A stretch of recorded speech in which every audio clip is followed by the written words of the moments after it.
I've been here since October 3rd. Wow. Yeah, I work on the media team down here at Occupy LA. But you must be generating a lot of footage.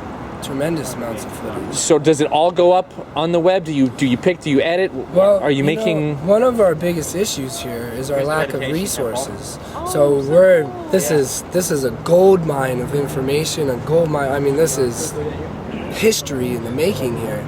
But it's a shame because we don't have the resources to really be making the best use out of it. So I mean, I have gigabytes and gigabytes of footage, but to have the editors and the people with the computers and the technology to be making the most out of it and getting it out there, it's been really challenging and really hard. You know, like all the people that shoot us from the outside here and come get an outside view and then tell the stories of what they spin all these funky stories. I mean, those are multi-million-dollar News Corp agencies. We work on a budget of donations and what people bring and stuff, so it's like been really challenging. Well, right now, we pretty much just get clips and upload it to YouTube and upload it to our website and stuff like that. Ideally, I'd like to have our full media tent set up where we have dedicated editing studio hubs where we can have people that can be dedicated operators there. So I'm a cameraman, so I go out and catch all this stuff. But right now I'm having to operate in like 10 different roles and I gotta finance it all out of my own pocket and all that kind of stuff. It'd be nice to have, film editors dedicated, camera people dedicated, people that upload it to the internet and get it out there dedicated, and so that I can do my job, I can get out here and film, hand it off to the next guy who does his job, and hands it off to the next guy who does his job.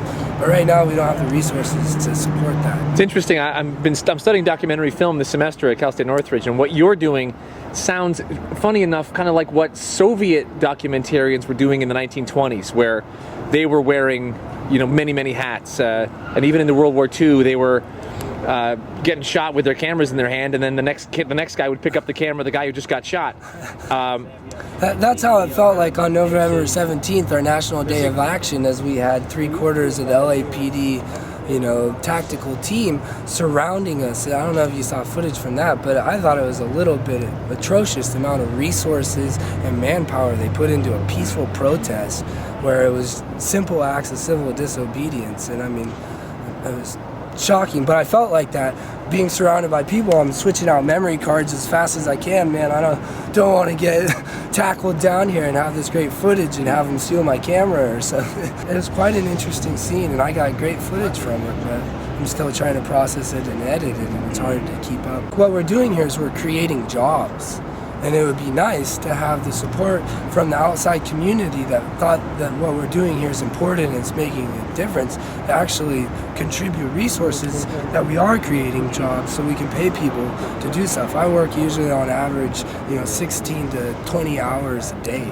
I've barely been able to speak for the last 4 days. Stop, I've been sick. Is it hard to do interviews when you have to speak above a crowd and your voice is going? Well, yeah, definitely, and in the General Assembly too, because I mean it's challenging, but that's the importance of what we're doing here is so important. That's how people work around here. I mean, we're like superhumans. Now, Occupy LA has a budget that's written on a board in the front of the park. Has anyone in a committee, have they suggested that this might be work that's worth supporting with some of that budget?